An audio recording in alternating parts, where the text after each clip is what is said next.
देखिए, जब आप जम्मू कश्मीर में मेन स्ट्रीम पार्टियों की बात करते हैं तो पीपल्स डेमोक्रेटिक पार्टी की जो दाग बेल है वो साबिक होम मिनिस्टर मुल्क के जो रह चुके हैं मुफ्ती मोहम्मद सईद ने उस वक्त किन हालात में और क्या सोच लेकर चली थी।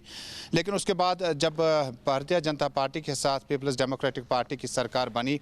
तब तक शायद सब कुछ ठीक ठाक था, लेकिन सरकार गिरने के बाद इंकशाफात अब मतवक्को है और इसमें कोई हैरान कुन कोई मामला नहीं है। पीपल्स डेमोक्रेटिक पार्टी की सदर और साबिक वज़ीर आला महबूबा मुफ्ती ने कल जिस तरह से इंकशाफ किया कि अगर उनके खिलाफ कोई भी केस उनको बनता है, वो फाइलें किसी भी दफ्तर में देखें, वहाँ कुछ नहीं मिलना है जब करप्शन की हम बात करते हैं। ताहम सियासी इस्तेकाम की जब उन्होंने बात की कि शायद मरकज़ उन्हें देशद्रोही के साथ साथ उनकी पार्टी को भी शायद पाबंदी लगा सकती है। लेकिन जम्मू कश्मीर में आपको याद होगा कि लेफ्टिनेंट गवर्नर मनोज सिन्हा की तैनाती के बाद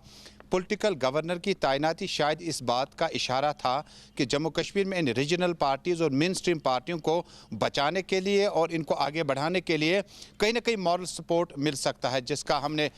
खुद देखा कि कैंडिडेट्स वगैरह जो हैं वो अपनी चुनावी कैंपेन जो है चला रहे हैं। लेकिन मरकज़ में कुछ भी पॉसिबल है और जिस तरह से कहते हैं कि डीडीसी चुनावों के बाद और इन ज़मीनी चुनावों के बाद शायद एक बार फिर होमवर्क और रिव्यू किया जाएगा कि किस पार्टी को किस बुनियाद पर पाबंदी की जा सकती है, किस लीडर को इनफरादी तौर पर जेल भेजा जा सकता है और उसके खिलाफ जो इल्ज़ामात होंगे उनका होमवर्क कौमी तहकीकाती bureau, NIA, crime branch, CBI, Jammu Kashmir police किस तरह से करेगी। लेकिन क्या पार्टी पर आगे इस तरह की कार्रवाई की जा सकती है, यह कहना कबल अज़ वक्त होगा। लेकिन महबूबा मुफ्ती को जिस तरह से जो माहौल इस वक्त दिख रहा है, हो सकता है कि ऐसे इक़दाम भी हमें देखने को मिल सकें।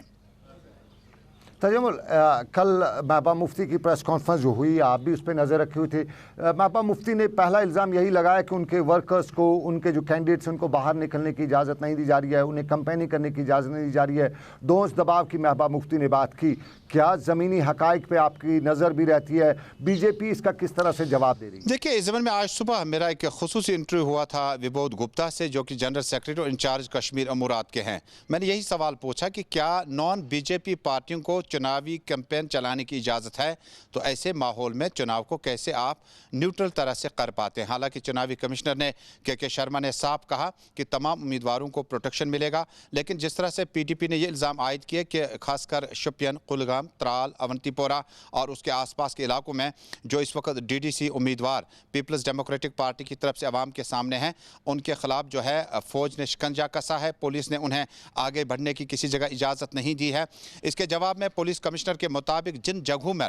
ऑलरेडी जो प्रोटेक्टेड कैंडिडेट्स हैं, जो पॉलिटिकल स्टालवार्ट्स हैं, उनके पास PSOs हैं, एस्कॉर्ट हैं, गाड़ियां हैं। जो नॉन प्रोटेक्टेड कैंडिडेट्स अब मैदान में, चूंकि आपको शफी पीरज़ादा भी खाक से उठे हैं, काफ़ी उम्मीदवार ऐसे हैं जो काफ़ी गैर मारूफ थे, इससे पहले इंतखाबात से पहले उनका कोई भी पॉलिटिकल फ्रेंचाइज नहीं था। लेकिन जब इन उम्मीदवारों की बात करते हैं तो कई जगहों पर इल्ज़ामात आए हैं। लेकिन आपको याद होगा कि जब हम इंतखाबात को कवर करते आए हैं, जब NC कांग्रेस की सरकार होती थी तो ये जो इल्ज़ाम था, ये एलिगेशन PDP लगाता था। जब PDP और BJP सत्ता में थे तो उस वक्त इल्ज़ाम नेशनल कॉन्फ्रेंस और कांग्रेस के उम्मीदवार लगाते थे। लेकिन जब हमने ग्राउंड ज़ीरो पर जायज़ा लिया, हमने वाकई देखा काफ़ी उम्मीदवार हैं जिनको सिक्योरिटी खदशात की वजह से उन्हें कहा गया कि वो अपने अपने घरों से ही चुनावी कैंपेन चलाएं, क्योंकि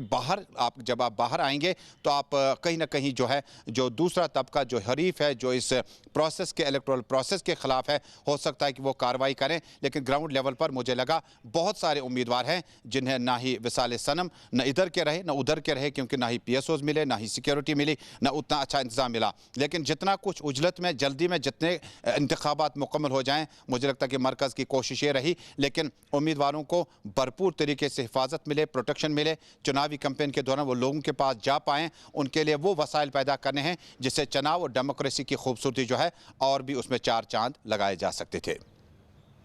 तजमुल, आपने एक बात की, न खुदा ही मिला न विसाल सनम, यह आपने सवाल किया और इसी हवाले से API खबर रसा इदारे ने आज एक बड़ी खबर भी की है। उसका कहना है कि बड़ी तादाद में क्रिमिनल रिकॉर्ड वाले इन इंतखाबात में हिस्सा ले रहे हैं, ड्रग माफिया से जुड़े इस इंतखाबात में हिस्सा ले रहे हैं। नॉर्थ कश्मीर की ख़ास तौर पर उसने तज़किरा किया और नॉर्थ कश्मीर के कुछ इलाकों में लोगों ने तहरीरन जो इलेक्शन ऑफिसर्स हैं उनको शिकायतें दर्ज कराई हैं कि ये ड्रग माफिया के लोग जो हैं, जिन पे इल्ज़ामात हैं ड्रग माफिया के, या जो इख्वानी थे, जो क्रिमिनल्स थे, उनको फार्म्स को रिजेक्ट किया जाए। क्या वाकई में अरे गैर नथु खैर और ड्रग माफिया वाले भी इन इंतखाबात में आ रहे हैं? अगर आ रहे हैं तो उनकी मंशा क्या है इन इंतखाबात में आने की? देखिए, इससे पहले कि आपके सवाल का जवाब दूं, मुझे ज़ाती मुशाहिदा हुआ। कल मैंने एक इंटेलेक्चुअल ग्रुप से बात की जो कि रावलपुरा में बाई इलेक्शंस के दौरान वोट डाले जा रहे थे, तो मैंने उनसे पूछना चाहा कि आप इस इलेक्शन प्रोसेस का हिस्सा हमने नहीं देखा आपको होते हुए। तो उन्होंने कहा कि इन चुनावों में कुछ गैर मारूफ शख्सियात, कुछ गैर संजीदा लोग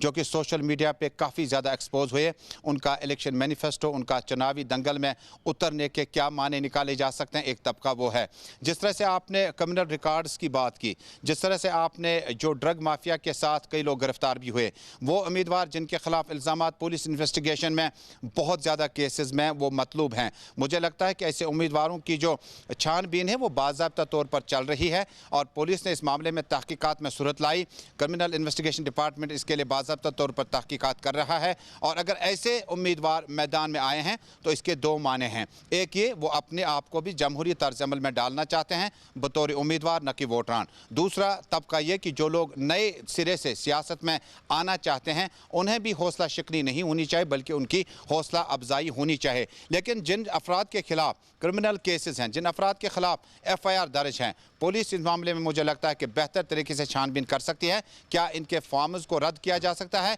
या अवाम इन्हें खुद रद्द करेंगे?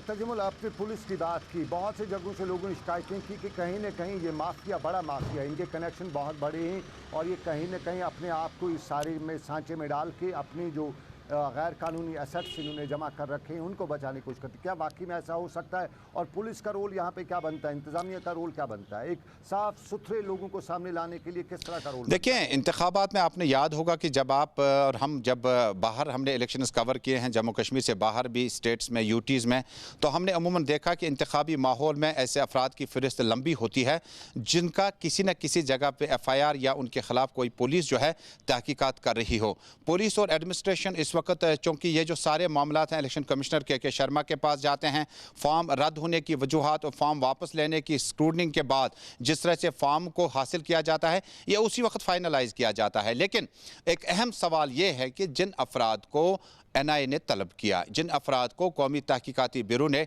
अपनी गिरफ्त में लिया, उन्होंने भी फॉर्म दाखिल किए थे, उस बारे में चुनावी कमीशन क्या कहता है? आपको याद होगा कि बहुत पहले जब भीम सिंह की एक पार्टी से एक लीडर बांडीपोरा से चुनावी दंगल में थे तो उनके खिलाफ काफ़ी केसेस और इल्ज़ामात थे, लेकिन उसके बाद प्रोसीजर ये था कि अगर वो अवाम के वोट से सीट हासिल करते हैं, कामयाब होते हैं, तो उन्हें बेल आउट किया जा सकता है जेलों से। लेकिन अब जिन लोगों के खिलाफ NIA ने तहकीकाती मोर्चा संभाला है, उनके खिलाफ तहकीकात की जाएगी, उसमें उनके लिए क्या प्रोसीजर होगा ये अभी हमें किसी ने बताया नहीं, क्योंकि बहुत सारे लोग हैं जो मतलूब हैं, बहुत सारे लोग हैं जिन्हें गिरफ्तार किया गया है। जहां तक ड्रग पेडलर्स की बात करें, जहां पर माफिया उन लोगों के साथ मिला हुआ है जो समाज में बहुत ज़्यादा मुश्किलात पैदा करते हैं, उनके खिलाफ क्या दायरा होगा? मुझे लगता है कि नताइज आने के बाद वो जो केस है वो उसका इंडिविजुअल है और ये जो फाइट लड़ रहा है ये इसका जॉइंट फाइट है, तंजीम से है, इंडिपेंडेंट है। उसके बाद अगर जीतता है तो शायद इन्वेस्टिगेशन तब भी ख़त्म नहीं होगी, अगर हारता है तो शायद पुरानी कब्रों से मुर्दे उखाड़े जा सकते हैं। पुरानी कब्रों से मुर्दे उखाड़े जा सकते हैं। नॉर्थ कश्मीर से हमें तजम्मुल खबरें आ रही है लगातार, वहाँ पे जो चरस स्मगलर्स हैं, चरस का धंधा करने वाले हैं, वो बहुत एक लंबी लाइन है उनकी इन इंतखाबात में। आवाम को भी चाहिए कि वो ऐसे लोगों को इस वक्त अपने इससे दूर रखें, क्योंकि अच्छे समाज में अच्छे लोगों की ज़रूरत होती है, बुरे लोगों को सामने लाएं। लेकिन तजम्मुल, एक सवाल और हमारे पास है, वो सवाल है, हम महबूबा मुफ्ती को लगातार सुन रहे हैं, उनके ट्वीट बयान, लेकिन नेशनल कॉन्फ्रेंस की खामोशी समझ नहीं आ रही है। National conference exclusive main stream party है जिन्होंने चुनावी माहौल में ज़्यादा देर तक कामयाबियां हासिल की है। पहली बार ऐसा हुआ, नेशनल कॉन्फ्रेंस के लिए आगे कुआं पीछे खाई के मिसदाक उन्हें वोट हासिल करना होगा।